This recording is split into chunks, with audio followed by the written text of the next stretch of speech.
Donc penchons-nous maintenant sur la scène. La scène, c'est tout simplement ce qui compose, vous voyez, je vous l'entoure en rouge. Vous allez retrouver tout simplement ici les trois axes, X, Y, Z, avec le petit personnage. Alors ce petit personnage, c'est tout simplement à la fois un repère et tout simplement un clin d'œil à l'équipe de projet où à chaque fois une nouvelle version qui va apparaître de SketchUp. Alors là, comme on est en version en ligne, je ne sais pas si à chaque fois qu'ils font une mise à jour, ils vont changer le personnage, mais si on prend les SketchUp, moi je travaille depuis un petit moment, j'ai commencé par SketchUp 8 et ensuite il y a eu 2016, 2017 et ainsi de suite.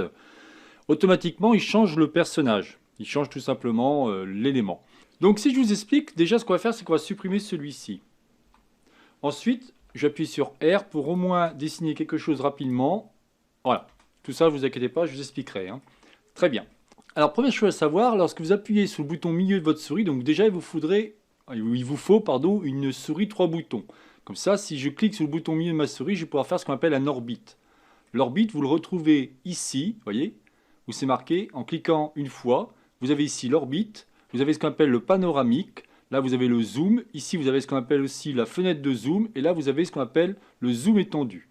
J'y reviendrai, mais un peu plus tard.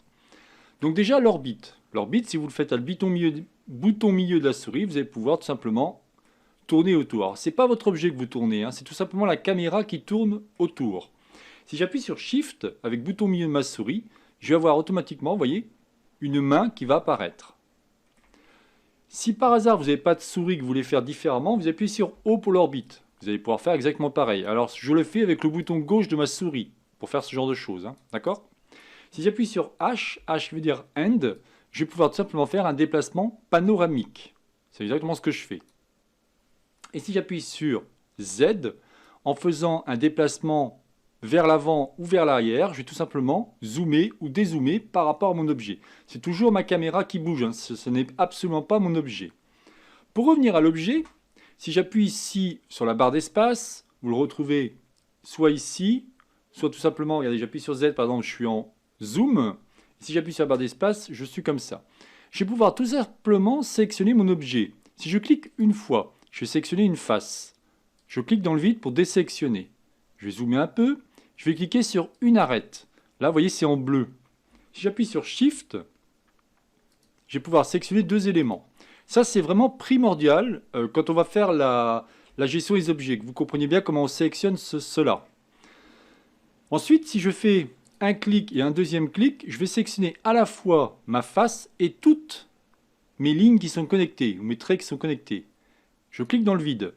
Je recommence 3 fois. 1, 2, 3. Automatiquement, je vais sélectionner l'ensemble de mon objet. Dernière chose, si je fais une sélection en appuyant sur mon bouton gauche de ma souris, de droite vers la gauche, vous aurez automatiquement, et je fais quelque chose comme ça, vous aurez automatiquement un trait pointillé. Et vous voyez que celui-ci m'a englobé automatiquement tous les traits. Bien évidemment, je recommence. Hop, je fais ça.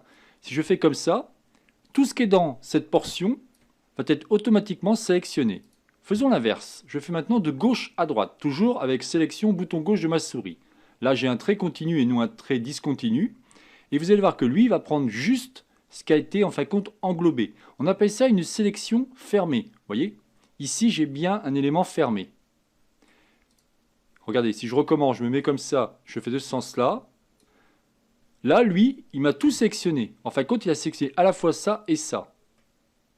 Évidemment, il n'a pas sélectionné ça parce que je ne l'ai pas entouré.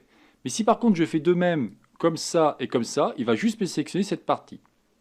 Voilà déjà ce que je voulais vous expliquer au niveau de ma scène. Donc vous aurez compris, ce qu'il faut que vous reteniez au niveau de la scène, c'est l'orbite, touche O, le zoom, touche Z, la sélection, tout simplement, bon, on y reviendra, mais c'est important. Et le dernier, c'est H pour N, pour faire un déplacement panoramique. Voilà ce que je voulais vous expliquer sur la scène. Pour la prochaine vidéo, on va s'occuper tout simplement de la sélection. Alors, je vais revenir un peu sur ce que je vous ai expliqué, mais on va construire quelque chose. On va commencer à construire quelque chose pour que vous puissiez bien comprendre ce qu'il en est. Je vous dis donc à tout de suite.